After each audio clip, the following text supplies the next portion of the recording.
entrar já na conversa aqui da gente aqui, eu queria... achei bonito isso que você falou, que você está... Como é que é? Você está em uma dupla velocidade, né? Uma situação de muita velocidade. Você pensa rápido, mas age lentamente, né? É uma bipolaridade física, isso eu diria. E eu acho que os espaços independentes talvez tenham isso, né?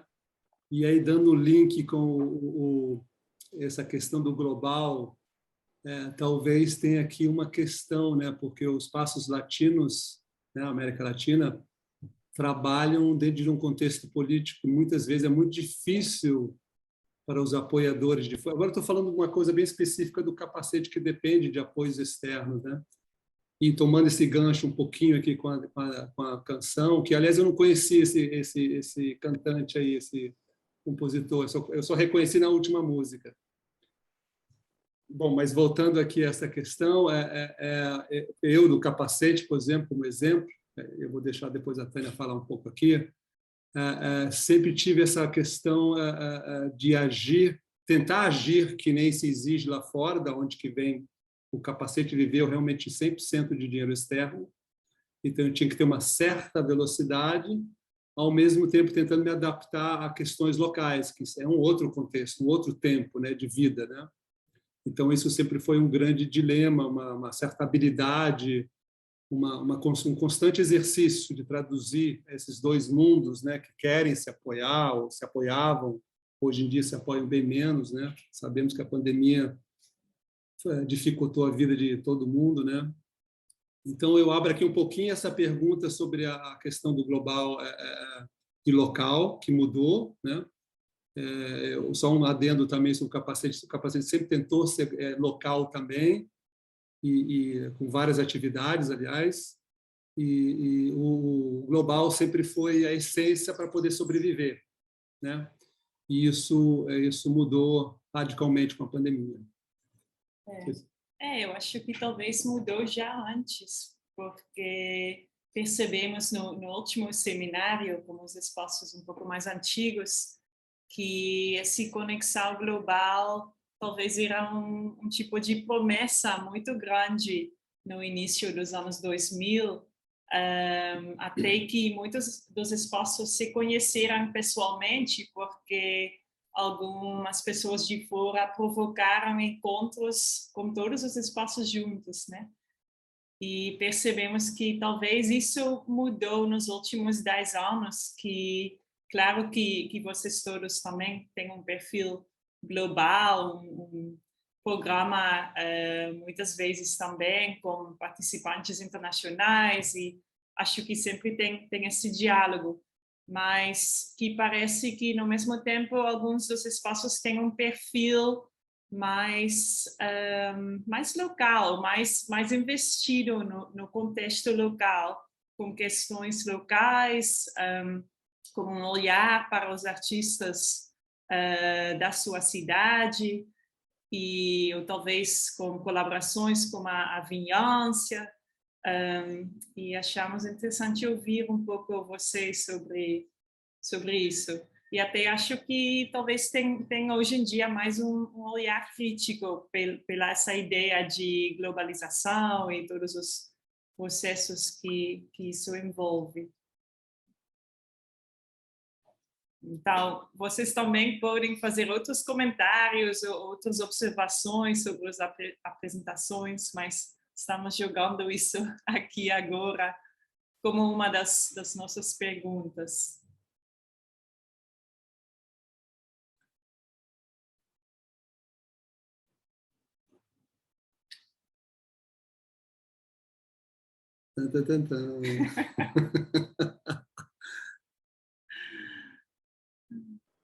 Ninguém vai sair. Vou botar aquele temporizador assim, né?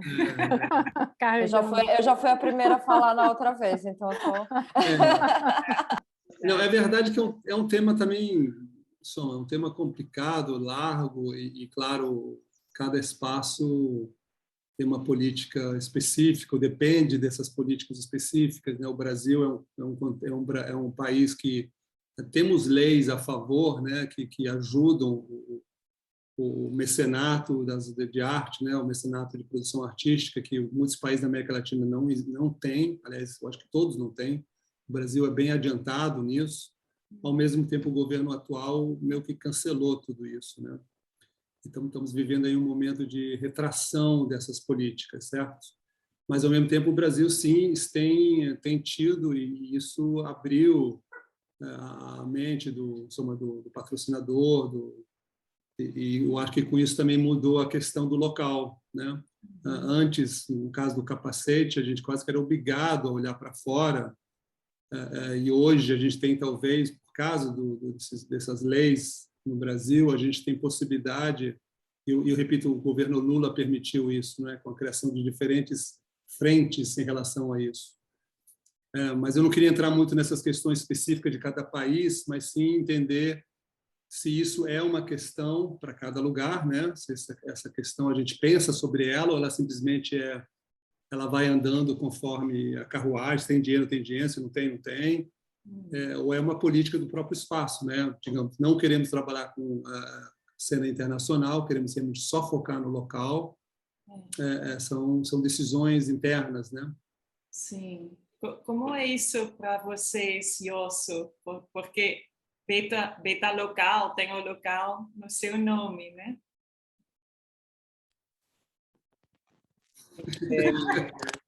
Todas as sardinhas para o teu lado aí.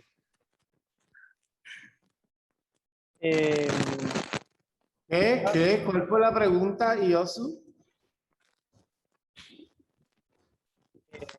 Un poco sobre la relación entre lo local y lo global. Acho que tem algum problema com seu microfone, Yosso. Ou talvez o fone de ouvido. ¿Me escuchan ahora? Sí. Sí. Vale.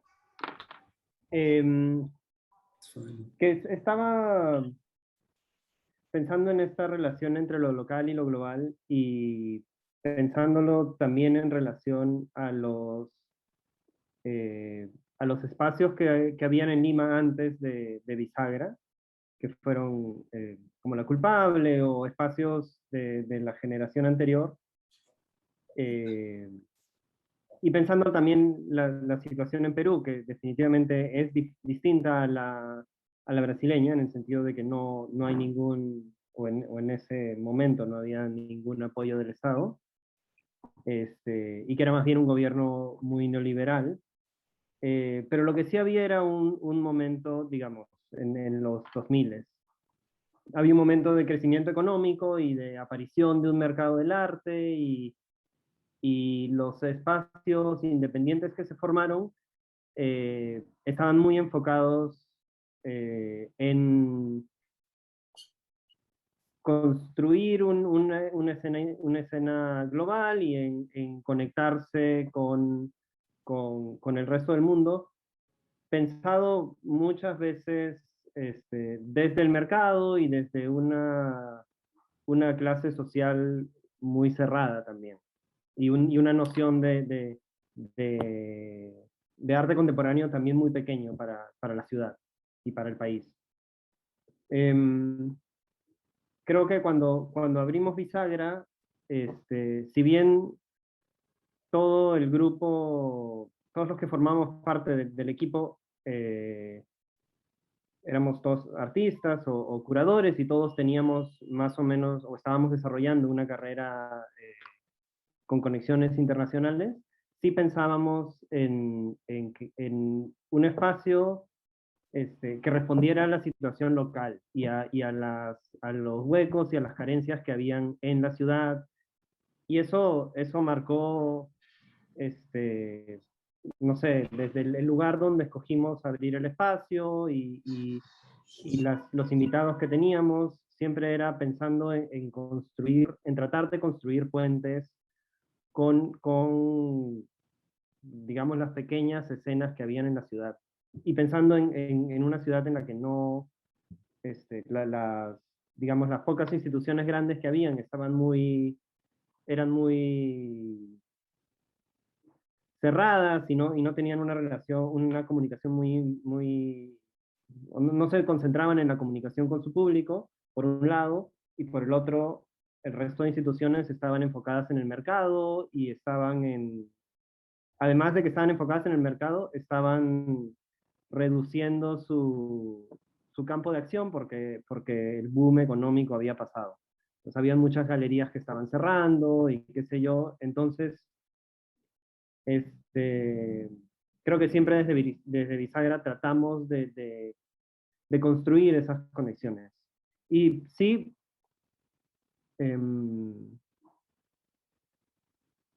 también sí, o sea, pero sí, finalmente Bisagra sí tenía una perspectiva también puesta en lo internacional, y siempre habían como muchos invitados que venían de fuera, y o sea, sí había mucho, se construían muchos diálogos, pero siempre pensando en la escena local y en la ciudad.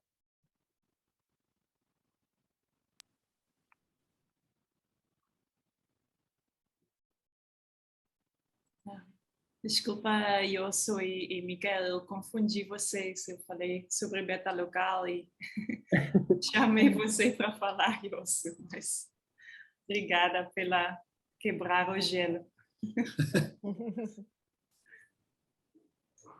Mas talvez o Micael queira comentar também.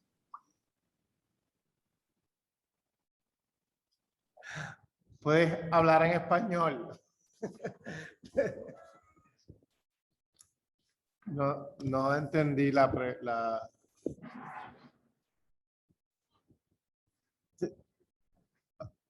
no entiendo qué está pasando. Ah, la pregunta, ¿no? Ah. Ah, ok. No, la questão é se agora eu vou falar portunhol, né? A pergunta... Isso, Benjamin, me ajuda aí, se é melhor. Francesol. Não, a pergunta é se Beta Local, como lo hacen ustedes, ¿no? Como la gestionan ustedes, ¿no? El foco es local, es global, si es una pregunta para ustedes, o si quieren ser solo local, ¿no? Porque yo estaba hablando que por Capacete como ejemplo, ¿no? En el año 2000, para conseguir las platas eras internacional, ¿no? Y esas políticas económicas cambiaron mucho en el continente, ¿no? Y neoliberalismo con las galerías, con los mercados de arte, todo eso cambió mucho en Brasil. No sé, en ese su contexto, que estás muy cerca de Estados Unidos, hay algo específico, ¿no? Nuestra cercanía con Estados Unidos es una cercanía simbólica y política. Nosotros somos una isla pequeña en el Caribe.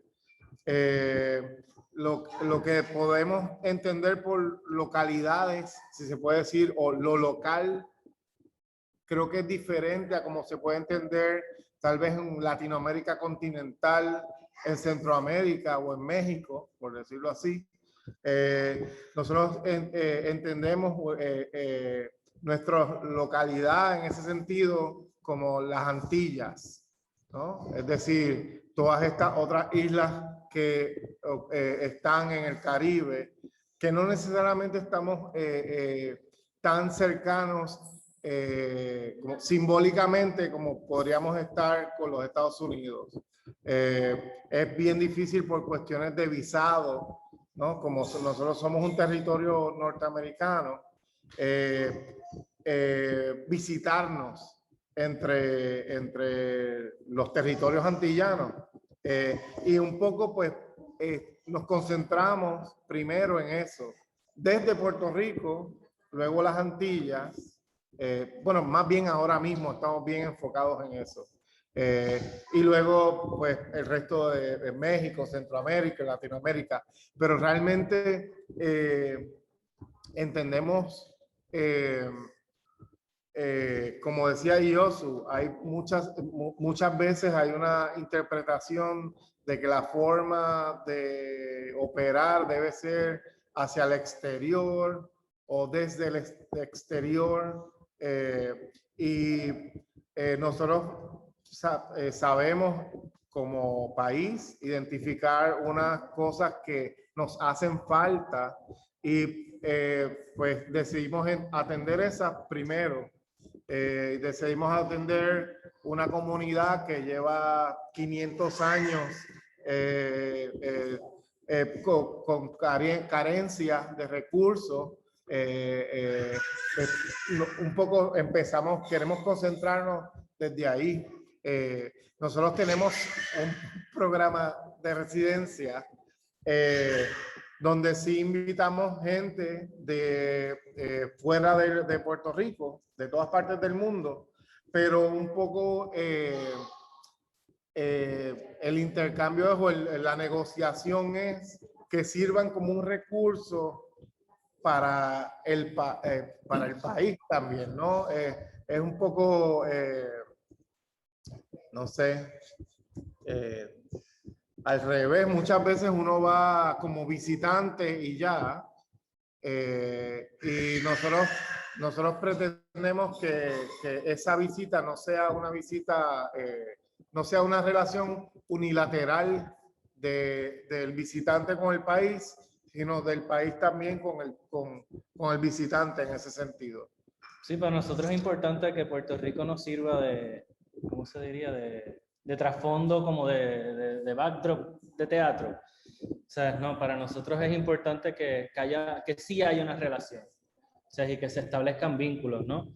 Y por ejemplo, la presentación que puso Bea, muchas personas que han participado de esos seminarios son personas que son recurrentes. O sea, está la gente local, pero ya luego sí hay unas personas que vienen de afuera. Y hay unas figuras que han continuado viniendo a Puerto Rico. Y eso es algo que nosotros pues intentamos que suceda, ¿no? Que esas relaciones se den, e inclusive se den más allá de Beta Local. Entonces nosotros no siempre, idealmente que nosotros seamos el catalítico, pero que después eso continúe de alguna otra manera. Sí. En términos, o sea, tal vez había una pregunta, ¿no? De financiamiento.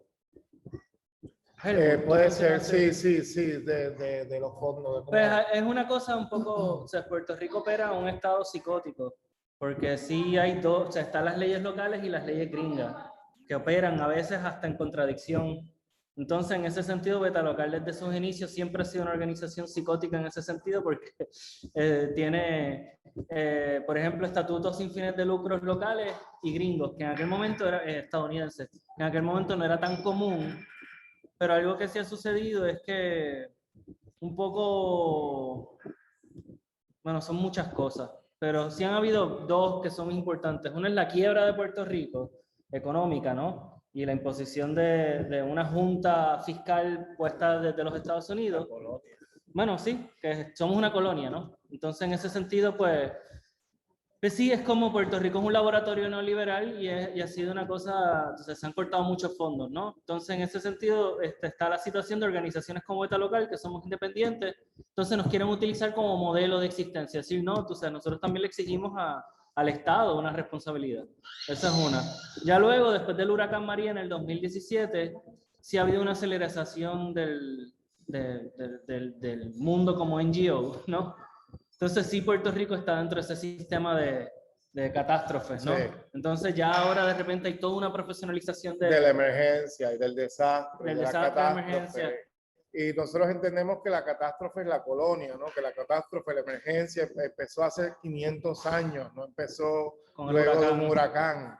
Y una cosa que empezó o sea, que pasó era que empezaron a llegar las fundaciones americanas a ofrecer ayuda en un contexto de emergencia, pero una emergencia que se refería puntualmente a un desastre natural, que ni siquiera era una crisis social a la que se estaba atendiendo. Y nosotros, en cierta manera, disculpen, nosotros en cierta manera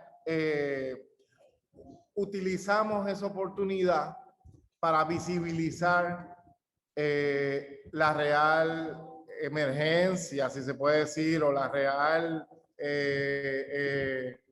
catástrofe, la catástrofe social que pues ha logrado el colonialismo sobre Puerto Rico, que es bien particular. Es bien particular, nuestra historia es un poco esquizofrénica también, ¿no? Es como bien difícil a veces de contar, ¿no? De nuestro estatus político como territorio. Y pues nada, en cierto modo es una acción, ¿cómo se llama? ¿Cómo se dice eso? Subversiva, constante, la que tenemos que estar haciendo para, por ejemplo, que las fundaciones americanas entiendan cómo nosotros como puertorriqueños necesitamos unas cosas diferentes a como se necesitan en el territorio continental americano, estadounidense. Que lindo. Bom, mais um caso de bipolaridade não esquizofrênica. Já que estamos falando disso, qual é a tua esquizofrenia, Benjamin? Eu acho que a Casa do Povo é um caso muito específico, né? Porque a dedicação de vocês é muito local, né? Todos os grupos que trabalham ali, um foco, né? Aliás, a própria casa foi criada com foco local, né? Eu não sei se essa questão global é um assunto para você, porque você também foi curador da Bienal de São Paulo, então você é francês migrante, né? Eu acho que também tem aí um link pessoal que você traz para a Casa do Povo, né? Como uma ponte com o internacional, mas principalmente com foco local, né? Não, inclusive a Casa do Povo ela nasce de uma internacional, né? Ela nasce de uma internacional judaica antifascista. Então ela tem essa ambiguidade. Ela é fundada por imigrantes, inclusive, né? E não por acaso que na casa eu sou menos talvez estrangeiro do que em outros lugares, porque tem essa conexão que passa pela origem judaica. E então acho que a casa ela está nesse lugar. E a gente tenta cultivar isso, que ao mesmo tempo está realmente no local, mais local e no internacional. Internacional no sentido de também fortalecer relações transnacionais, né? Lutas, olhares, horizontes, combinar lutas, não comparando, não achatando, e é nesse sentido que a gente não é globalista, acho que a gente não acha que as coisas estão para ser comparadas ou colocadas no mesmo patamar, mas que tem uma relação, por exemplo, entre discussões, sei lá, no ambiente urbano em São Paulo e discussões no ambiente urbano em Istambul, que se colocam a partir de questões diferentes, mas elas existem. Então, tem questões entre a repressão da polícia militar no Brasil e o exército israelense da Palestina. Então, e a gente pode conectar essas questões. Então, acho que é isso que eu acho que é interessante, como a gente trabalha nessa relação. E ao mesmo tempo, de maneira muito prática, eu sempre gosto de uma performance que a gente fez em 2014, de um artista boliviano que mora agora na Argentina, que chama Bernardo Zabalaga. Muitas vezes eu dou esse exemplo da performance do Bernardo. Ele fez uma chaya na Casa do Povo, que é uma cerimônia típica boliviana para renovar os acordos com Pachamama, e por meio da renovação dos acordos com Pachamama, renovar acordos para o amor, para o negócio, etc, etc. E o que eu achei lindo é que essa performance ela faz sentido localmente. Quem estava lá no bairro, os imigrantes bolivianos, as pessoas, a velha guarda da Casa do Povo, sacava o rolê, entendia do que a gente estava falando. Era uma performance que trazia uma intervenção tradicional, mística, no ambiente da arte contemporânea. Ou seja, também quem estava numa leitura do que é arte contemporânea hoje, podia entender. Então, o que era bonito é isso, que tipo, de repente era uma coisa super local, e ao mesmo tempo que dialogava com pessoas que se interessavam por que é performance hoje a nível internacional. E não era uma tradução, atuava, performava nos dois níveis. Não tinha uma tradução para quem é do bairro, tipo uma coisa de ação educativa, para pessoas entenderem, e não tinha também uma espécie de tentativa de alcançar o nível internacional para gringo ver. Eu gosto dessa ideia de uma atuação, né, em dois níveis, e como isso performa de maneira diferente. Acho que foi muito interessante. E agora, quando você falou que os espaços da década anterior se resolveram muito com a questão internacional, é interessante, né? Porque, de fato, a casa, quando a gente foi reconstruindo ela a partir de 2012, a gente pensou muito que, para ela funcionar, ela tem que ser relevante no sentido de ser útil, no sentido de ser apoiada localmente. E o capacete era um caso interessante, porque você sofria disso, né, no capacete, a gente falava disso. Você dependia de grana de fora. Eu sempre achava curioso, porque o capacete é tão relevante localmente, mas depende de verba de fora. Tem um problema ali, né? E na casa eu tentei construir o contrário, mas também muito olhando e pensando a partir da experiência de você, de construir localmente, ter grana aqui, para poder ter depois acesso a grana de fora, sem depender só de lá de fora. Mas toda essa construção consciente que eu me conto, e que eu conto agora, já vinculou também ao momento político do Brasil diferente. Talvez nos anos 2000 fazia sentido essa questão internacional, e hoje a gente é um pária. Uh, e mesmo que o dólar seja alto, mesmo, sei lá, então é uma situação complexa, é curiosa, e a gente acha que a gente age de maneira mais autônoma, e no fundo a gente age também em estruturas. E aí termino respondendo uma outra pergunta que estava dentro dessa pergunta, que se fez sobre a relação com espaços mais antigos.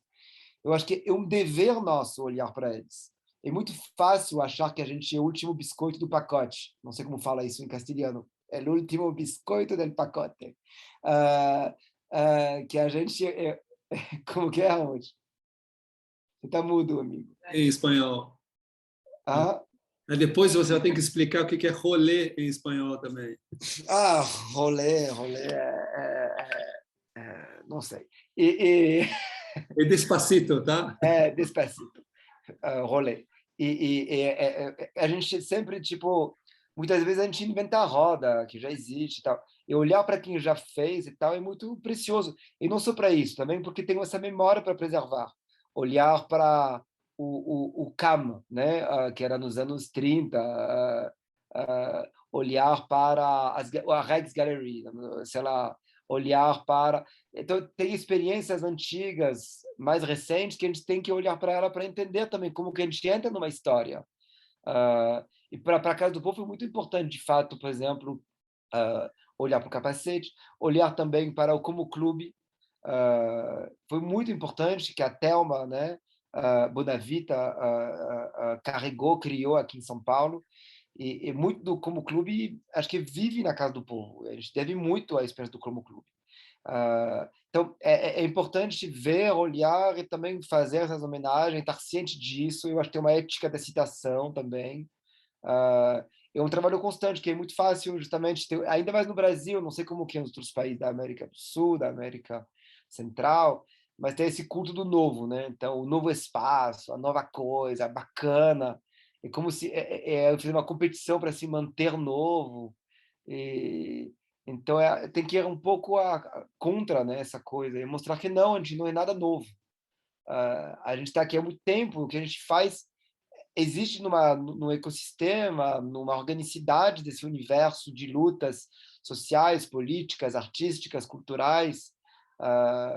Tipo, é isso, nenhum de nós aqui, Petalocal, Bela Maré, enfim, eu conheço um pouco também o Urra, Pivô, nenhum aqui nasceu do nada, né? Então é muito importante honrar essa ancestralidade, né? Que se fala muito nesses termos hoje, eu acho muito importante o nosso campo reconhecer isso também. Bacana. Sim. Talvez a Érica e a Fernanda ainda querem comentar sobre essas duas perguntas entrelaçadas. Só lembrando que, como o tempo é curto, né, a gente queria realmente também tocar nessa segunda pergunta, né, que talvez é bem pertinente. Eu posso tentar fazer um gancho como o Benjamin fez aqui com as duas, que eu acho que elas estão super entrelaçadas também. Acho que o pivô tem uma relação interessante com o global e o local, que eu também concordo que tem muito a ver com... Acho que a gente falou disso bastante na entrevista, né, realmente, do momento em que um projeto dessa escala do pivô passou a ser possível, está totalmente vinculado a uma equação que estava acontecendo no Brasil em 2010, né? Que foi, lembro muito de ter essa conversa com o Benjamin chegando na Casa do Povo, né? De que tem acho que a gente tem uma escala meio parecida no sentido de, apesar de, eu lembro da gente falar muito disso, né? O Pivot tinha uma ruína para inventar e o Casa do Povo tinha uma história para lidar com um prédio também num estado precário, né? Então, acho que as situações começaram com respostas a contextos, né? Que para mim isso, o DNA do Pivot é uma situação, né? Enfim, eu falei um pouquinho rapidamente na conversa com a Catalina, que é uma instituição feita por uma situação, muito mais do que por um espaço, né? Que é nesse lugar, nesse edifício, com todas as suas contradições, né? Habitar essas contradições, trabalhar com esse pacote e entender, eu acho que sobretudo, né? Que é o que a gente fez desde o dia 1 e segue fazendo, que é qual que é a demanda daquela comunidade artística, né? O Pivot tem um foco muito específico nos agentes das artes visuais, né? Os curadores, os críticos, os artistas em diversos estágios de carreira, para além de intercâmbio internacional, que, enfim, é viabilizado, mantido, que para mim é sempre muito importante que seja a partir da qualidade das relações e não da quantidade das relações, né? Também acho que essa situação de volume, inovação, são coisas que às vezes a gente é demandado, né? Assim, como situação de prestação de contas, de caber escrever no negócio de um jeito para caber naquele edital específico, né? Enfim, então foi um pouco fazer esse exercício o tempo inteiro a gente faz, né, de perguntar para os artistas que estão lá, para os que estão vindo, para os que saíram, para os que seguem, o que está faltando, né? Assim, então, quando a gente começou a trabalhar, eu lembro muito de conversar com a primeira equipe do Pivot e os primeiros artistas que estavam ali no espaço, e era muito recorrente uma certa queixa de falta de diálogo internacional, né? Assim, a gente trabalha, a gente quer fazer parte de uma discussão mais internacional, como é que leva a gente para fora, como é que traz a gente para cá, por que essas pessoas, de que países, em que situações, em que formato, né? Enfim, então acho que essa situação, eu lembro de olhar, conversar com o Helmut muito no começo, olhar muito para o capacete, muito nesse lugar da qualidade das relações, né? Assim, não necessariamente você está fazendo uma coisa para produzir um assunto visível, né, um produto, ou o que quer que seja, né, acho que quando essa palavra produto, que é vinculada ao Le Rouanet, assim, me dá arrepio falar, que produtos você vai entregar, né, assim, produtos culturais, enfim, então acho que tem uma situação que para a gente informou absolutamente a residência, que passou a ser, desde 2003, uma residência de processo, né, ou seja, a gente pede muito mais um propósito para estar ali, para um artista, seja um artista brasileiro jovem, seja um artista latino ou um artista escandinavo, um artista do Sudeste Asiático que vai chegar ali, mas por que você quer estar trabalhando com a gente nessa situação, nesse edifício, nesse tempo, né? Acho que o tempo muito mais também conta tanto quanto o espaço. E aí é uma situação que acho que a pandemia também, assim, que acho que não dá para deixar de falar, né? O Pivot sempre tinha um certo equilíbrio entre artistas locais e artistas internacionais, a gente deu uma virada brutal, assim, no sentido de desenho, de orçamento, de agência, de entender que depois de 10 anos a gente já é uma instituição que tem uma estrutura suficiente para dar um apoio mais robusto, né, inclusive financeiro, para artistas que estavam ali cada vez mais desamparados, né? Acho que isso aqui que o Beta Local falou dessa cultura da emergência, a gente sentiu muito na pandemia, né? No primeiro ano usou-se muito essa situação de emergência, vamos resolver muitas doações, e aí a gente passa no segundo ano por uma situação de precariedade, com o desmonte da Lei Rouanet, tendo que rever coisas que, não sei se vocês sentem, assim, já nesses estados em meio de carreira que a gente está aqui, poxa, eu achei que ia ficar mais fácil, né? Assim, não, né? Assim, então a gente ainda não sabe, depois de quase 10 anos, vocês me perguntarem, você sabe se o Pivot abre a porta com o programa que a gente vai fazer no ano que vem? Não sei. Assim, depende de uma série de contingências que a gente vai correr atrás o ano inteiro, né? Então, são situações que eu acho que não é, assim, depende absolutamente de interações de qualidade com todo mundo que está junto, né? Assim, sejam elas... E eu acho que nesse sentido elas são sempre locais, né? Assim, no sentido de serem locais no lugar da relevância do afeto, do encontro, que a gente tem muitas histórias, né, de artistas estrangeiros que passaram vivendo no Brasil, ou de artistas brasileiros que fizeram suas primeiras exposições em outros países com alguém que conheceu na residência, casais se desfizeram, crianças nasceram, coisas desse tipo, né? Assim, então, acho que tanto essas histórias, essa tipologia de espaço que a gente está aqui dividindo é feita disso, né, de gente, né? Assim, então acho que essa situação para mim do global ou local eu não vejo como antagônica nem dicotômica, assim como complementar, né? E acho que o que a gente faz direto esse exercício de pensar é nunca importar nada nem ninguém, né? Acho que assim, o pivô sendo muito, acho que o exemplo que a Catarina estava dando, né?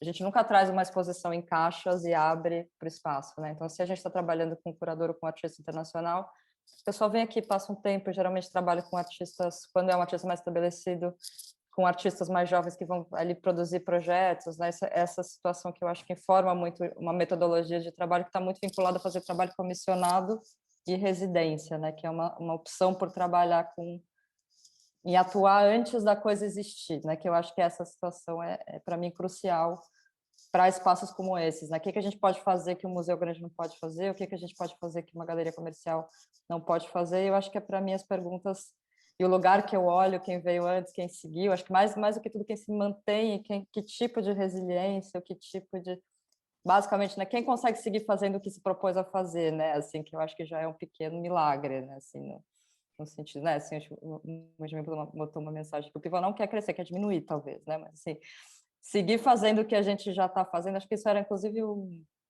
mote do Despacio, do espaço do Federico Herrero, a gente quer só seguir fazendo o que a gente já está fazendo por mais 10 anos, né, então é uma frase que eu me identifico muito, assim, que eu escutei uma vez do Federico Herrero, na Costa Rica, um espaço incrível que acho que fechou recentemente, mas falei muito aqui.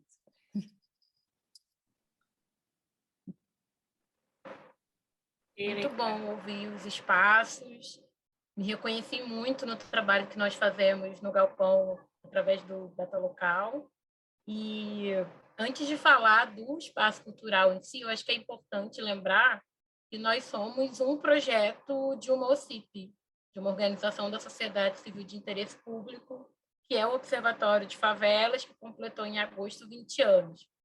E aí, no Observatório de Favelas, nós nos organizamos por eixos, e esses eixos informam programas e projetos.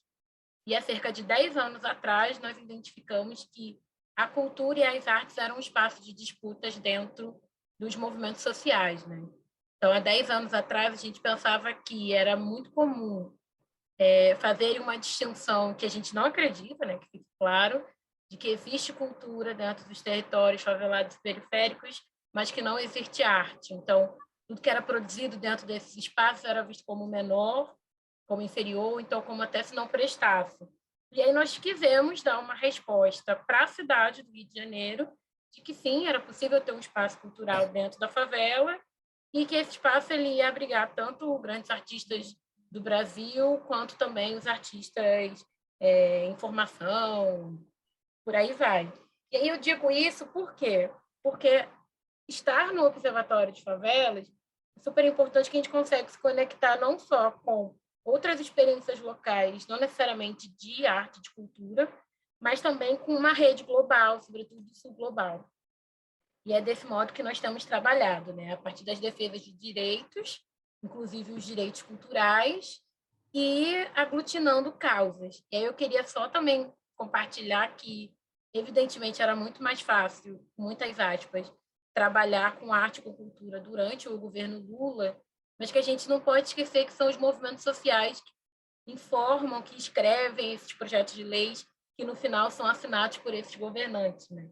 Então, nós seguimos acreditando nos movimentos sociais, nas mulheres negras, nas pessoas faveladas, nas pessoas periféricas, nas pessoas trans, LGBTQI+, nelas informando as urgências que nós temos na cidade, na Maré, no Brasil e de uma forma ampliada, porque a gente reconhece que periferias e favelas não são uma condição única do Brasil, pelo contrário, né? A grande maioria das cidades se movimentam graças às pessoas que moram nesses territórios. E essa é a minha contribuição, assim, de se pensar o tempo todo, simultaneamente, o local, não só Maré, mas também cidade do Rio, metrópole do Rio, territórios populares, periféricos e favelados, mas também apontando para esse global que, às vezes, parece ser muito amplo, quando a gente pensa o tamanho do planeta, mas que as causas, de fato, nos conectam, né, bastante. Eu realmente me conectei um tanto com as falas do Beta Local. Eu também acredito que o problemas que a gente enfrenta hoje, eles não são problemas que vieram com a pandemia ou problemas que vieram há 10 anos atrás, muito pelo contrário, né? É um problema colonial e colonizador. Muito legal te ouvir, Érica. Acho que você também já trouxe alguns pontos da segunda pergunta que a gente falou antes da pausa, né? Sobre a relevância dos movimentos sociais e como eles também estão impactando a cena de arte, mudando a própria cena. E gostaria de novo trazer essa pergunta aqui para os outros também, de responder um pouco sobre como o seu espaço está sendo impactado pelos esses movimentos sociais, pelas as discussões atuais sobre as questões identitárias, sobre raça, gênero, sobre as pessoas da periferia, pessoas marginalizadas, sobre quem tem voz, quem não tem, e como cada um está enfrentando isso. Eu queria furar a fila e já complementar com o que eu tinha preparado no nosso intervalo. É que eu queria celebrar, né? Nós somos uma equipe enxuta, somos 9 pessoas trabalhando diretamente no projeto do Galpão Bela Maré, e o Observatório de Favelas tem mais de 40 pessoas colaborando, entre outros projetos.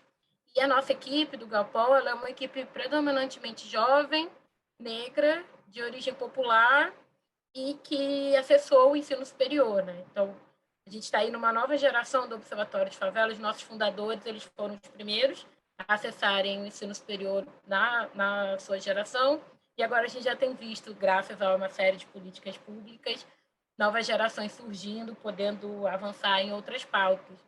E aí, nesse sentido, eu queria dizer, né, que a questão da identidade das pessoas que compreendem o espaço cultural é super importante, porque a gente não consegue imaginar construir nenhum projeto que não tenha a nossa cara, né? Não faz sentido para a gente investir tempo, energia, dinheiro, recursos, sejam eles humanos ou financeiros, em projetos que não tenham a ver com a nossa essência, com o que a gente acredita e com a nossa própria identidade.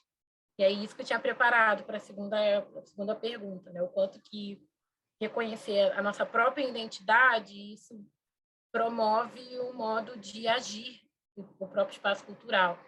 Tem uma fronteira invisível e difícil de limitar o que a gente pode colocar como vida e como trabalho dentro do galpão. Refletem muitos nossos interesses atitudinais, das nossas próprias pesquisas, manter o galpão aberto de terça a sábado, de 10 às 18, inclusive, nas redes sociais com a programação online.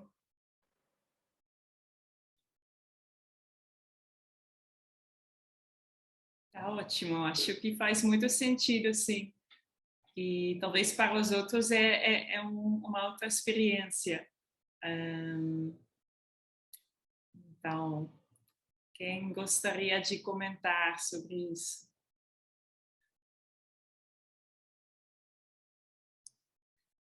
Não sei se ficou claro para os espanhóis. O Beta Local, vocês entenderam? ¿Comprenderon? Bueno, pasamos a una próxima pregunta. ¿Entendieron? Pues siempre es difícil entender. Claro. Y más esa pregunta, ¿la puedes volver a hacer en español? Sim, vou fazer o meu portunhol acá. Ou você, aliás, acá. Não, bueno. A pergunta é, vou simplificar um pouco. As questões que estão em pauta, imagino, em todo o mundo, não? Em alguns locais mais menos, não? Que são questões de gênero, raça, minorias, de privilégios, não? Se essas questões que estão agora em pauta, não? Se estas estão influenciando o programa de vocês, se há uma política específica de incorporar essas questões ao programa, se há uma política que sabe também de gestão del futuro para um novo diretor, diretora, trans ou não trans, lo que sea, ¿no?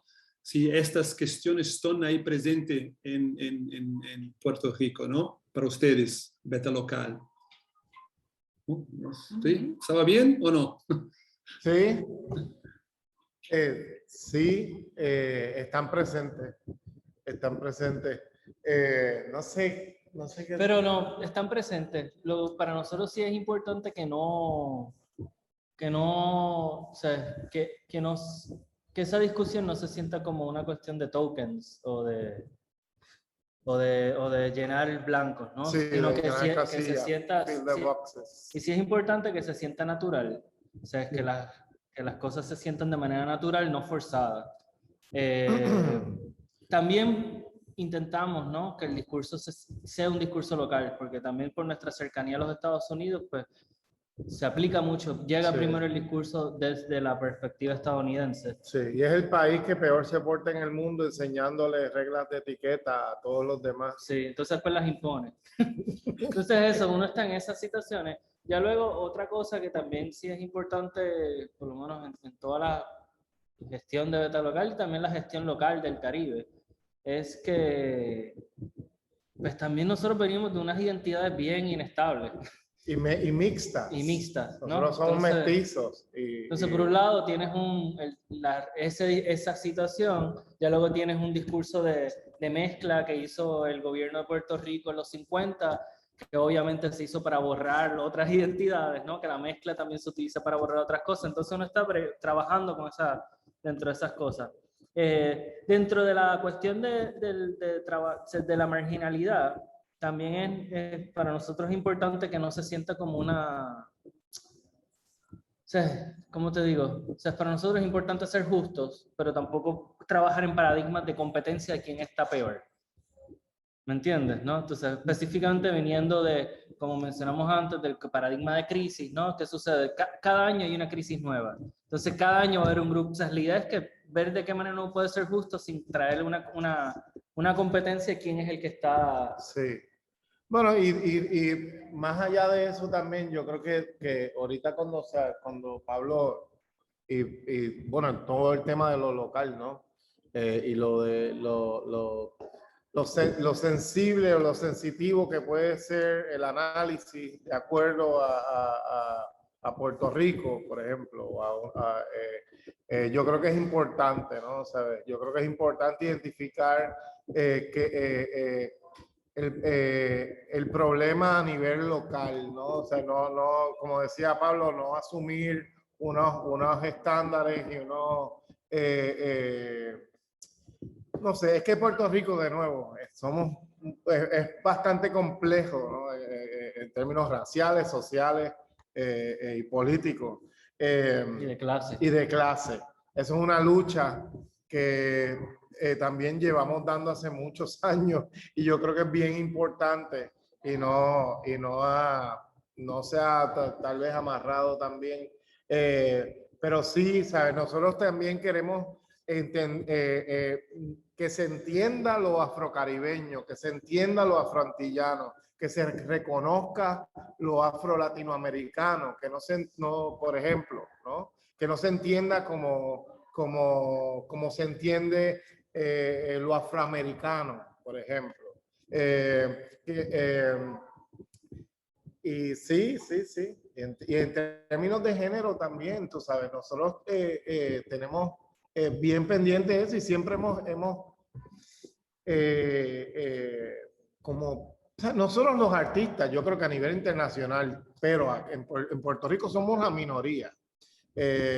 Y siempre a nivel local hemos tenido una sensibilidad y hemos tenido un sentido de inclusión un poquito más tal vez agudo en ese sentido, ¿no? Yo entiendo entendemos que que es un momento de revolución, que es un momento importante, que es un momento donde la acción se ha solidarizado y hay que reconocerlo y hacer, ¿cómo se dice? Hacer lo propio en el contexto. O sea, de nuevo, yo creo que el mensaje de parte de nosotros es que sí lo hacemos, sí lo venimos haciendo, sí lo vamos a hacer y no vamos a actuar de forma precipitada con respecto a eso, porque también entendemos que hay una colonización tal vez que puede estar muchas veces envuelta en esos discursos y más pues de parte de unos estándares norteamericanos, en nuestro caso. Ya luego, para concluir así, para nosotros es importante que sea cotidiano, ¿sabes? Que no haya como mucha pirotecnia y mucha explosión, muchas cosas, sino que sea un trabajo cotidiano de todos los días y que sea natural, se sienta así, ¿no? Y ya luego dentro de eso, también como organización, que nosotros seamos parte de una conversación. Entonces, nosotros no estamos hablando desde arriba, dando nuestro statement como organización, sino que nosotros somos parte de una conversación que se está dando entre artistas, entre ciudadanos, entre personas que se han sentido marginalizadas por distintas razones, que muchas son bien concretas, ¿no? Pero eso, ¿no? Entonces nosotros queremos ser parte de una conversación, no plantear un discurso rígido en términos de identidades. Perfecto, sí. Benjamin, antes que tu... não, eu ia falar, mas pode. Não, eu ia até passar a palavra para o Benjamin, que ele falou que ele vai ter que sair às 19 não, pode, tranquilo. Né, Benjamin? Não sei se você tem algo aí. Sim, não, eu acho super interessante ouvir, para começar, vocês, as experiências que estão...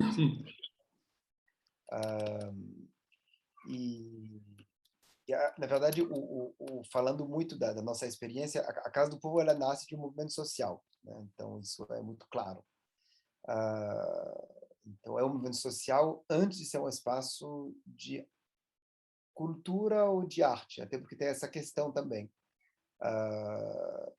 e que algumas vezes a gente define como um espaço de arte, algumas vezes a gente define como um espaço cultural, e ali também tem uma tensão interessante para entender, enfim, como que a gente abre a noção de arte para outras práticas, ou como que a gente, enfim, coloca em fricção, né, as práticas artísticas com outras expressões culturais, né? Então, a gente faz isso de maneira muito simples na casa, tipo, a gente tem uma academia de boxe, a gente tem uma clínica de psicanálise, a gente tem uma ateliê de costura, e tudo isso convive, e essas fricções são interessantes. Então, mas a gente nasce com um movimento social que tem uma espécie de trauma, né, que vem do fato que muitas organizações políticas na Europa, nos anos 20, eram criminalizadas, quando eram mais de esquerda, mais progressistas. Então, os centros culturais eram ótimas fachadas para poder continuar fazendo o mesmo trabalho. Então, tem essa raiz muito forte de usar a cultura como uma forma de continuar a fazer a política. Então, não tem cultura e política, é uma continuação, nesse caso específico nosso. E não é que um é serviço do outro, é uma forma de continuar. Eu acho que isso é interessante, porque isso volta no discurso da arte hoje, né? De uma certa maneira, né? Esse desejo dos próprios artistas de trabalhar mais com movimentos, de entender que as práticas dos artistas existem não no centro, necessariamente, do mundo das artes, mesmo que eles são os grandes produtores, na verdade, mas que eles mesmo querem se descentralizar, né? O grupo inteiro que participou hoje é interessante, porque eles fazem um pouco isso, né? Eles criam dispositivos para outras pessoas usarem. Então, tem uma descentralização do trabalho da arte feito pelos próprios artistas. Quando é feito por curador, é mais complicado, porque daí é um curador cafetão, eu chamo. E quando é feito pelos artistas, acho que é um movimento mais interessante, mas que curadores têm que acompanhar. E a casa ela nasce com um entendimento interessante do que é ser judeu também. Acho que isso é importante trazer para essa conversa. Assim como o espaço, não sei, a Parelha Luzia se pergunta o que é ser negro. E para a Casa do Povo especificamente, ser judeu, sem entrar somente em políticas de identidade, né, como os companheiros aí do BT Local estão trazendo, ser judeu para a Casa do Povo, essa experiência de ser o outro, que aconteceu muito ao longo do século XX, ser o último a chegar, o primeiro a ir embora, etc, etc. Então, um espaço judaico para a gente é um espaço aberto à alteridade radical, não para atender demandas, no sentido que não para ceder a uma pressão, mesmo que não tenha nada ruim de ceder à pressão, inclusive, mas porque é um entendimento isso, que um espaço verdadeiramente judaico como a Casa do Povo tem que ser aberto ao outro. Se isso é a experiência de ser judeu. Então, há outras minorias, há outros movimentos. Então, é interessante de entender que o nosso trabalho com movimentos indígenas, ou movimentos negros, ou outros movimentos, ele se dá a partir dessa branquitude. Então, porque os judeus no Brasil fizeram um pacto da branquitude, né? E foram esbranqueados, né? E aceitando isso. Mas é interessante entender que tem outras formas de combinar justamente, né? É isso que eu estou querendo trazer nessa pequena fala. Outras formas de combinar do que essas lutas, essas questões de identidade, tem formas de pensar isso que podem ser interessantes. E na casa sobre esse ponto, essa questão que a Daniela levantou, essa questão quando ela entrou sobre o privilégio, né? E a grande questão é como justamente não tem jeito, abrir mão do privilégio é necessário. Então, como que se faz isso na prática? E na casa a gente tem feito isso entendendo que nós somos mediador do espaço e a gente está a serviço de quem precisa usá-lo. O espaço não é nosso espaço. Para cumprir a sua missão, ele tem que ser usado por outros. E não sou eu que vai falar de questões trans, é o Mecha. Não sou eu que vai falar da juventude negra periférica, é a coletiva ocupação. Eles têm a chave, eles participam do modelo de governança. Então é interessante entender como que a gente pode também abrir os nossos espaços, nesse sentido, quando falo nossos, e nesse caso de um espaço marcado por um pacto da branquitude. E como a gente pode inventar maneiras de fazer isso. E são muitas, e cada espaço pode ter as suas próprias maneiras de fazer isso. E acho que a experiência da casa é uma experiência, entre outras, de como a gente faz isso.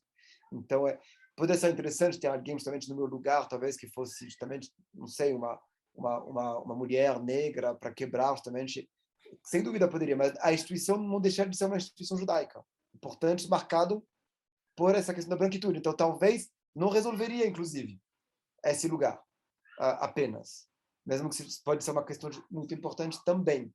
Mas tem que entender outros mecanismos possíveis para que isso possa acontecer. Para não ficar no lugar da representatividade apenas, que é fundamental, e do discurso, que também é fundamental. Mas de entender como que a gente realmente abre os espaços, quebra os espaços. Então, um pouco isso que eu posso trazer nessa experiência. Fazendo um pouco esse arcabouço, né, do nascimento como movimento social, do entendimento que é ser judaico, da relação com os artistas hoje, para encerrar como essa maneira como a gente lida com a branquitude da própria instituição. Muito legal, Benjamin. Tem que fazer um doutorado sobre vocês aí, tá? Alguém tem que fazer. A Marília está fazendo mestrado, então vai ser alguma coisa aí. Porque eu conheço bastante, eu sou perifericamente também, porque eu nunca não vou tanto ali no Casa do Povo, mas sei, né? Eu conheço o Benjamin. E é um caso bem curioso nessas questões múltiplas, né? Vocês conseguem realmente abraçar ou enfrentar, ou incorporar quase tudo ao mesmo tempo, né? Eu imagino que talvez seja impossível incorporar tudo, né? Mas vocês têm muitas frentes ali que dialogam no dia a dia, né? E como o Beta Local estava falando, a questão aqui é produzir esse discurso no dia a dia, né? Para ele ser sincero, estar repleto de afeto, porque só através dessa continuidade do afeto que a gente vai poder realmente interferir nessas questões de maneira mais profunda, né? Mas, Fernanda, desculpa se eu te interferi aí também, se quiser. Não, Vou ter que sair para dar janta para a filhota às 19, só por isso eu vou ser a francesa quando der 19 horas. Mas eu agradeço demais do coração, maravilhoso. Obrigado demais pelo convite, por ouvir vocês. Obrigado a você, Benjamin. Obrigada, Benjamin. Obrigada. Eu acho que, na verdade, foi até bom falar depois do Benjamin, que eu ia pegar um gancho do beta local e acho que o pivô fica num lugar entre, né, no sentido que acho que essa situação de ter uma casca e ter que pensar que estrutura seria, né, assim, o tempo que a gente demorou para usar a palavra instituição, se era mesmo essa palavra instituição, e eu acho que a escolha do uso da palavra instituição e o peso que ela tem foi bastante consciente, pensada ao longo dos anos, muito para justamente criar uma situação que fosse, antes de qualquer coisa, um provedor de ponto de partida, né? Assim, ou seja, o que a gente vai colocar aqui dentro. E eu acho que também começou muito com uma situação de amizade, quem estava ali, enfim, muito branca, né? Assim, o começo do pivô foi super também a partir de eu diria que hoje em dia, olhando para trás, o vocabulário muito mais europeu do que ele tem hoje, né, em relação ao o vocabulário, a língua franca da arte contemporânea, né, as coisas que a gente estava olhando, os tipos de diálogo, enfim. Então, eu acho que o desenho do programa foi muito feito a partir de todas as pessoas que foram chegando e entrando naquele lugar, né, assim. Então, acho que como esse grupo foi se expandindo, e eu me identifico muito com essa ideia de que essas relações todas que esbarram em pautas identitárias, ou eu acho que elas estão sobretudo na qualidade do convívio, né? Assim, acho que a gente tem feito um exercício ao longo dos anos de também não tokenizar, de não levantar nenhuma bandeira que a gente não se sentisse totalmente embebido naquela situação só para ganhar um edital ou só para, de repente, ter um hashtag mais interessante, né? Coisas desse tipo, mas muito mais pensando como é que a gente faz isso dentro do escritório, quem são as pessoas que estão trabalhando com a gente, como que aquilo...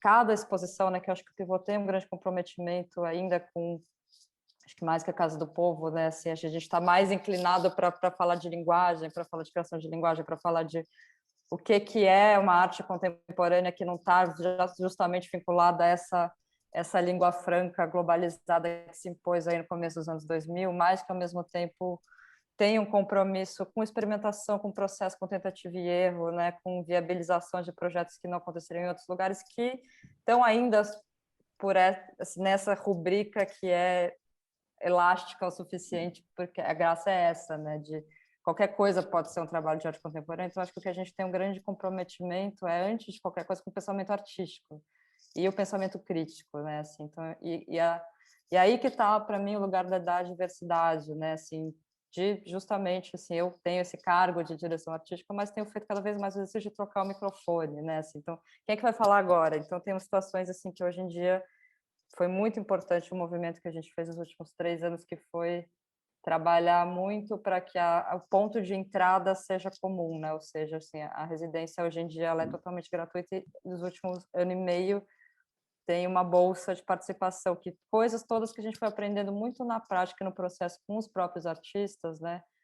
Que na nossa ingenuidade ali da equipe fala, bom, acho que ser de graça é o suficiente. Aí não é, né? Porque quem que pode parar 3 meses para se dedicar totalmente a uma pesquisa artística? A gente, putz, não, peraí, vamos correr para criar uma situação que qualquer pessoa que queira aplicar tenha as condições de entrada, assim, ainda não as considero ideais, mas muito melhor do que era, né? Antes, que era um privilégio que era muito baseado no tipo de acesso na estrutura, enfim. Então, acho que são coisas que hoje em dia eu vejo, às vezes, como pontos cegos, ou, assim, simplesmente falta de braço mesmo, né? Mas sempre foi o foco do Pivô justamente ser esse lugar que entrega programação gratuita, que tem margem de manobra, eu acho que, antes de qualquer coisa, né? Então, acho que apesar da gente ter uma escala bastante grande, uma equipe grande e tal, enfim, ainda é pequeno o suficiente para poder mudar de ideia facilmente, né? Assim, então, tem alguns exemplos, acho que a gente está começando a entender o que chama, usar esses termos, né? A residência, como é que vai ser, o que é o programa de exposições, né? Assim, coisas que são mais legíveis, talvez, num desenho de uma instituição de arte mais conhecida, talvez, né? E pensar, por exemplo, a gente fez uma instituição em 2013, quando começaram os protestos na rua, o centro de São Paulo estava em ebulição, e a gente trabalhando ali, sendo invadido por todas aquelas questões que foram dar no que deu hoje, né, o Brasil, o começo da ebulição dos movimentos que geraram impeachment, golpe, que geraram todas as questões dicotômicas que seguem se desvelando e impactando absolutamente a pesquisa, a mentalidade, o pensamento crítico do Brasil especificamente, mas assim, o que a gente fez para entender o que seria uma exposição foi abrir a porta para os skatistas que estavam ali na Praça Roosevelt, para um pessoal que estava fazendo uma feira de comida orgânica no Copan, descendo, e era uma exposição que chamava exposição, que na verdade tinha uma função muito maior de avisar o prédio que aquele espaço estava abrindo, que a gente talvez fosse ter alguma coisa que chama programa de exposições. Então, acho que tudo que a gente faz no Pivô começa muito desse lugar de vamos colocar tudo ali para funcionar. Acho que a Beatriz falou uma coisa interessante, né? Todos os erros foram tão importantes quanto os acertos, coisas que a gente... presunções, né? Assim, a gente vai fazer uma coisa incrível, vai descer o Copan inteiro, né? Aquelas 3.000 pessoas... Não, as pessoas não querem ver uma exposição de arte contemporânea necessariamente, né? Assim, o que a gente vai fazer como estratégia para criar público, mas ao mesmo tempo sem ser demagógico, né? Então, acho que são questões todas que talvez a gente passe a vida inteira se debatendo, tendo mais perguntas do que respostas, mas eu acho que esse lugar é a base da diversidade que se constrói no dia a dia, e a gente tem esse privilégio, eu diria, de trabalhar com público em potencial na nossa cabeça de quase 5.000 pessoas, né? Assim, então, isso que é uma situação que é um privilégio, uma responsabilidade e um grande foco de frustração, né? Também. Então, o que a gente vai colocar ali que vão ser gatilhos, que vão ser disparadores de conversas, que vão nos ensinar coisas, né? Eu diria que eu já aprendi mais com reuniões de condomínio do Copan do que com conversas de crítica de arte, né? Então, são situações que se trocam, mas muito antes do discurso, né? Assim, de fazer, não vamos fazer uma exposição sobre isso, mas uma exposição vai sair disso, né? Eu acho que tem uma diferença importante aí nesse lugar, né? Muito legal. O Beta Local está navegando. É difícil, não? O português. Eu falei rápido, Não, né? não, todos nós, não, Fernanda. A minha dicção não é muito boa também. Eu queria fazer uma última pergunta, antes da gente acabar. Quando é que os brasileiros vão falar espanhol e os espanhóis vão falar português? Eu acho que quando chegar esse momento, não funciona muito bem. Funciona por umas poucas coisas, não? Eu acho que para que talvez o continente seja olhar mais para nós outros, não? Em vez de olhar para Nova York, Londres e Paris, que tenhamos que falar realmente espanhol e tenhamos que falar português. Porque, o Guarani, né? Pelo amor de Deus. Pelo amor de Deus. Tem que falar Guarani, né? Tem outras línguas ali. Desculpa. Essa é verdade. Claro, mas é um passo, né? Bom, em soma, né? Senão essa questão vai ser sempre impossível, né? Bom, não era para ser uma última questão. Eu acho que tem, se alguém quiser também comentar mais alguma coisa aí do Benjamin, de qualquer um, de alguém. Eu sei que a Melina não está aqui, né? O Rodrigo está aí por ela, mas eu acho que ele não é o gestor também. Então, a Daniela, não sei se você tem mais um comentário aí, uma última canção para a gente. Sei lá. Estamos todos cansados, né? Já são 7 horas.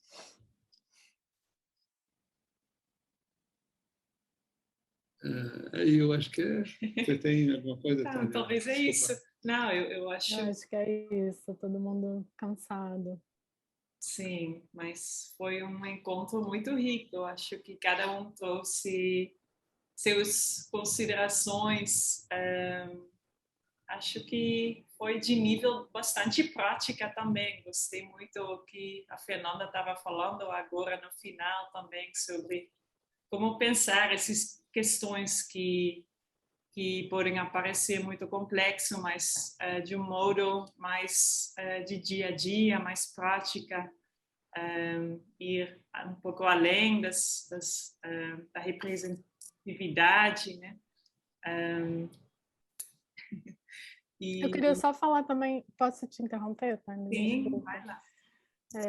Porque eu achei muito interessante isso que o Benjamin trouxe, né, de pensar modos de refletir sobre a branquitude das gestões das instituições. mesmo as pequenas instituições, né? Assim, e pensar como descentralizar isso, como desfazer, né, os traumas que isso, enfim, historicamente tem na nossa cultura, enfim, e segue tendo, infelizmente. Então, ouvir essas políticas de desfazimento dessa branquitude ou de reavaliação, de desconstrução, né, e de entender que a voz precisa, né, precisa ser descentralizada no sentido, né, de enfim, acolher todas essas lutas aí que a gente está falando, as questões identitárias, as questões de gênero, as questões de classe. É muito bacana, assim. E eu vi dos outros espaços também, porque eu acho que todo mundo está, né, com essas questões, assim, nas suas práticas. Alguns de modo mais direto, outros talvez um pouco menos, ou em construção. Então, foi só para falar que foi interessante também ouvir de vocês isso, assim, porque, bom, eu sou uma pessoa que tenho já 20 anos de trajetória, né, como artista. E há 10 anos atrás isso não era uma questão, né? Eu via que isso não era falado assim, mesmo.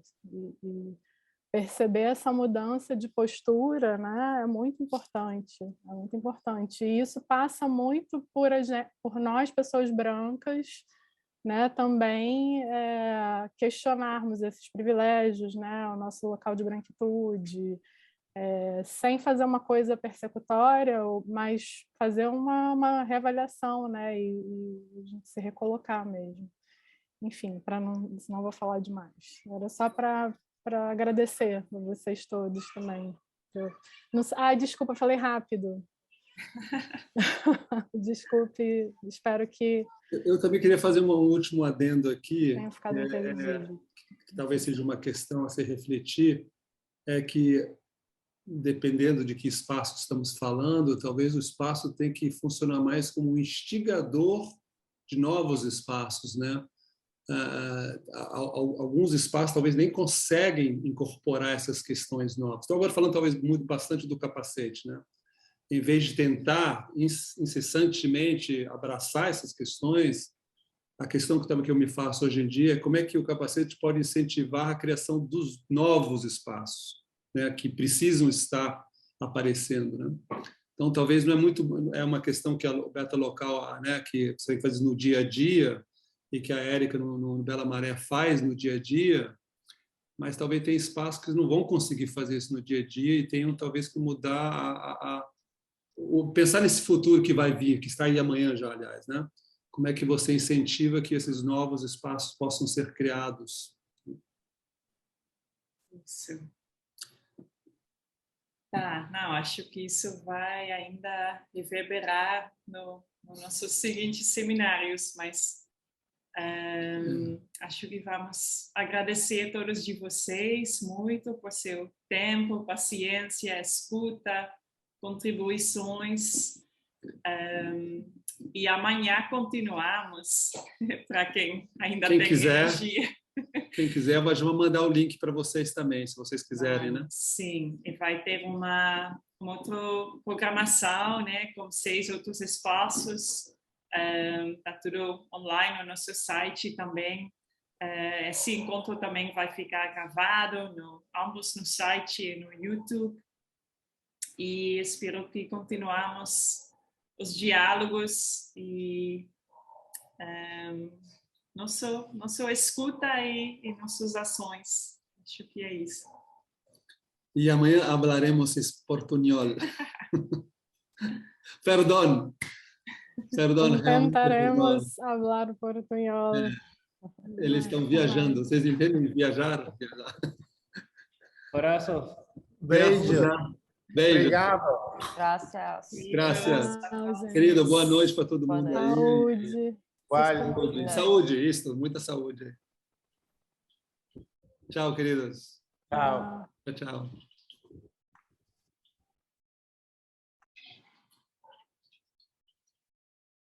Tchau.